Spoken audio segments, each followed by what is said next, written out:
Voici une introduction moyennement technique à la chaîne de blocs et son fonctionnement.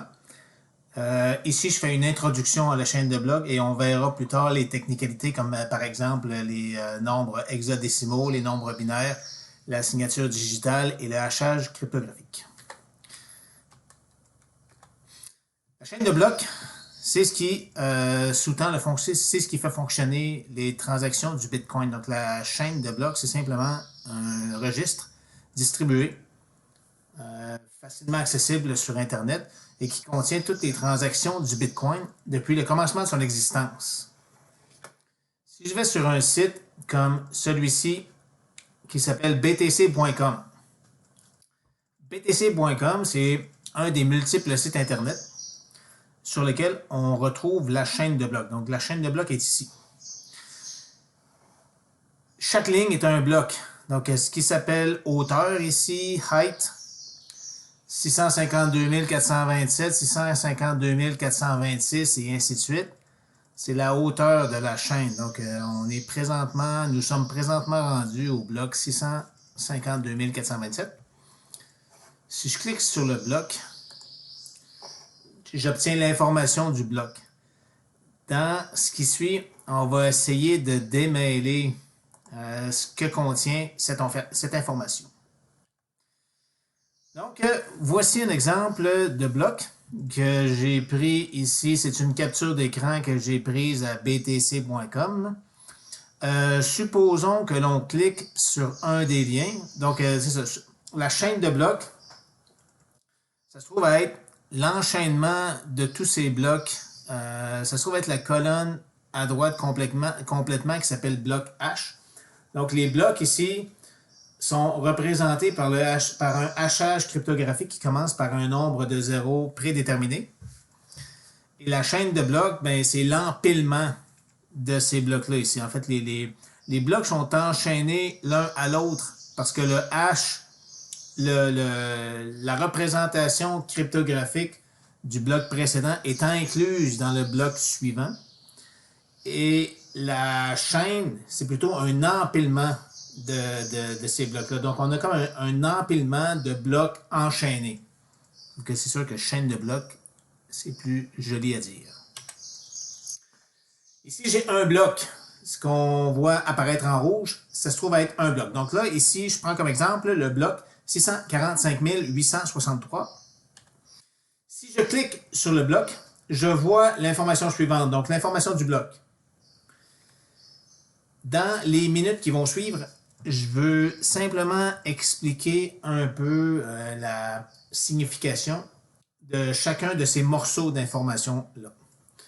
Donc, voici justement le bloc avec son information. Donc, qu'est-ce qu'on a ici comme information? Donc, en premier, il y a la version du bloc ou ce qui se trouve, on va expliquer un peu plus loin, mais c'est l'ensemble de protocoles ou des règles qui régissent la construction de la chaîne. En deuxième, on a la valeur du bloc précédent. En troisième, la racine de Merkle. La racine de Merkle, on voit que la valeur du bloc précédent commence par un nombre prédéterminé de 0 parce que chaque bloc, une fois comprimé, doit produire un hachage cryptographique qui commence par le nombre désiré de 0. Et le nombre désiré de 0 ici, c'est déterminé par ce qui s'appelle bits. Bits, ça se trouve à être le niveau de difficulté de la création d'un bloc. Maintenant, la racine de Merkle, ça se trouve aussi à être le résultat d'un hachage cryptographique. Donc, le hachage cryptographique, c'est effectivement du hachage. On met de l'information dans un hachoir. Le hachoir, lui, prend chacun des caractères de l'information qu'on y a entré, comme par exemple le poème La cigale et la fourmi. Pour chaque lettre, chaque espace, chaque touche sur laquelle on a appuyé, y incluant la touche retour ou Enter, l'ordinateur, lui donne un chiffre qu'on peut convertir en base 2, en série de 0 et 1. Et après ça, on comprime les lignes l'une avec l'autre avec des opérations binaires de façon à réduire le nombre de caractères que l'on reconvertit par la suite en nombre hexadécimal. Le la routine de hachage cryptographique SHA 256 est celle qui produit les hachages cryptographiques que l'on voit ici. Donc, 256, c'est pour 256 bits. Donc, si le nombre à côté de previous block ici était inscrit en format binaire, il y aurait 256 caractères. Maintenant, ce nombre-là est exprimé en format hexadécimal. Hexadécimal, c'est la base 16. Si je prends un nombre binaire et que je le convertis dans un nombre hexadécimal, je divise par 4 la quantité de caractères que j'ai besoin d'utiliser. Et un nombre binaire de 256 caractères se convertit en nombre hexadécimal de 256 divisé par 4 égale 64 caractères.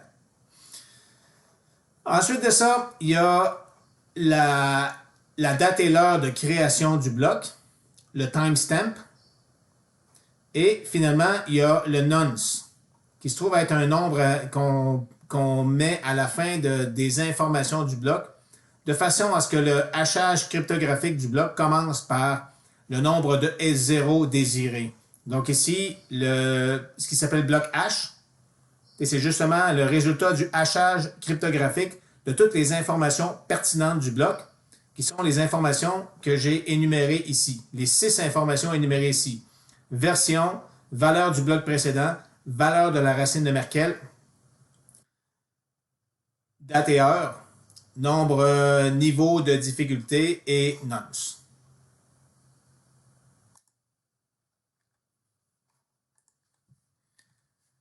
Observation 1. OK, notez comment les items version, bit et nonce sont représentés. Donc ici, le 0x indique que ce qui suit est un nombre en format hexadécimal. Hexadécimal, c'est la base 16. Pour chacun de ces items utilisés dans le processus du minage du Bitcoin, ceux-ci sont représentés par un nombre à 8 caractères en format hexadécimal. Si jamais la valeur d'un de ces items-là s'exprime avec moins que 8 caractères en format hexadécimal, bien on rajoute des zéros au commencement du nombre de façon à ce que celui occupe 8 cases. Si on définit le nombre de cases que chacune des valeurs numériques doit occuper, je peux coller les valeurs numériques ensemble. Je sais que le premier 8 caractères que je vois, c'est la version du protocole. Après ça, le deuxième item de mon bloc à miner, c'est la valeur du bloc précédent qui, lui, est de 64 caractères. Donc 8, 64, et ainsi de suite. OK, donc je n'ai pas besoin de mettre d'espace entre chacun des éléments du bloc de façon à comprendre sa signification parce que chacun des items occupe un nombre de cases précis. La représentation de ces nombres-là est en base 16, ce pourquoi on voit les caractères A, B, C, D, E, F. La base 16 utilise 16 caractères, c'est-à-dire des caractères qui représentent les valeurs de 0 à 15. Comme en base 10, on utilise 10 caractères, soit les chiffres de 0 à 9. En base 2, on utilise 2 caractères, soit les nombres de 0 à 1. En base 3, on utilise 3 caractères, 0, 1, 2. En base 16, on a besoin de 15 caractères. Donc, on a besoin de caractères pour les valeurs 10, 11, 12, 13, 14, 15, que l'on représente par les lettres A, B, C, D, E, F. Observation 2, l'item temps. Ici, dans notre exemple, le bloc a été créé le 29 août 2020 à 9h50 et 26 secondes.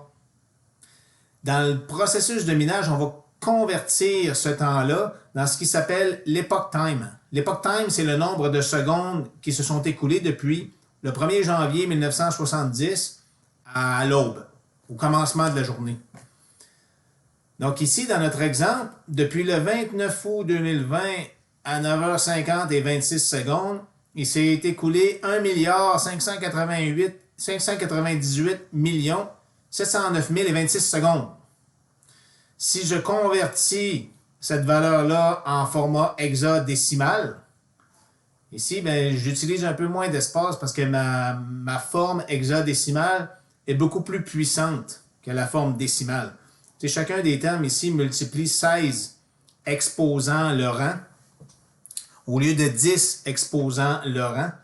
Donc ici, le 5 à la troisième position ici, c'est 5 fois 16 exposant 3. Alors qu'en format décimal, ça aurait été 5 fois 10 exposant 3.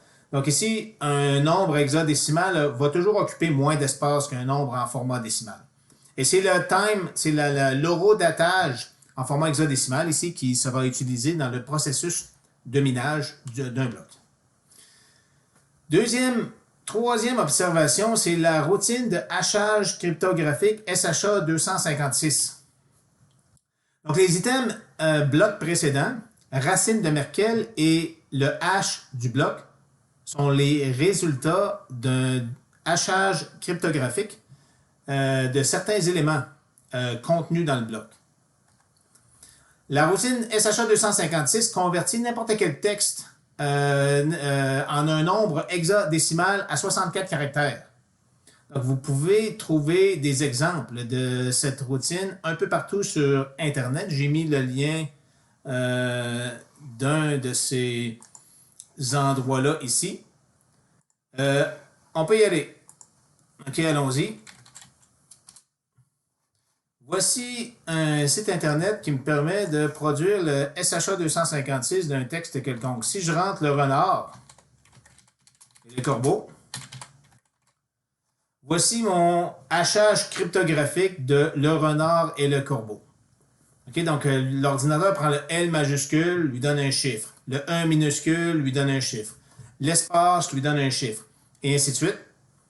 Convertit ces chiffres-là en base 2, joue avec les 0 et les 1, réduit le tout en 256 bits. Après ça, exprime le tout en 64 caractères hexadécimales. Et ça me donne le hachage cryptographique de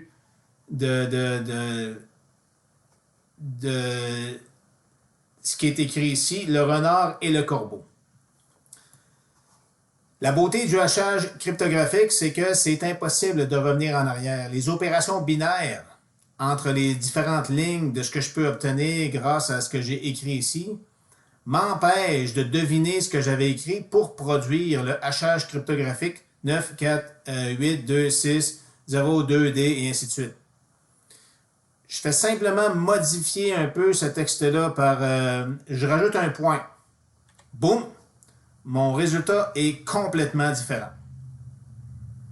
Donc, le hachage cryptographique, c'est la meilleure façon d'entreposer un mot de passe. Donc, si votre mot de passe, c'est Lady Lovelace avec des 4 à la place des A,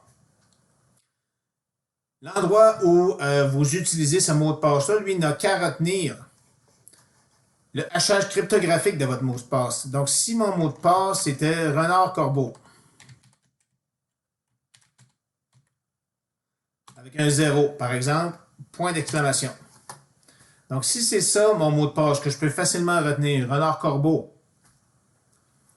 ben, l'endroit où j'utilise mon mot de passe, eux, n'ont qu'à retenir le hachage cryptographique du mot de passe. Donc, pour que quelqu'un puisse utiliser mon compte sur ce site Internet, cette personne-là doit écrire ce qu'il faut dans la case mot de passe, de façon à produire le hachage cryptographique qui débloque mon compte et qui permet d'accéder au compte. Et là, la moindre erreur dans le mot de passe, si je mets corbeau EAU ou avec un O, j'ai pas la clé. Si je mets corbeau EAU, j'ai pas la clé. Donc, c'est ce que le hachage cryptographique SHA 256 fait. Il y a plusieurs formules aussi. Il va y avoir des formules de hachage qui vont être plus longues, d'autres plus courtes.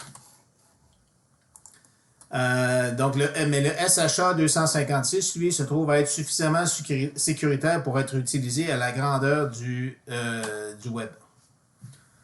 Okay, comme j'ai expliqué plus tôt, on a 64 caractères, donc 64 caractères, c'est la même chose que 256 bits.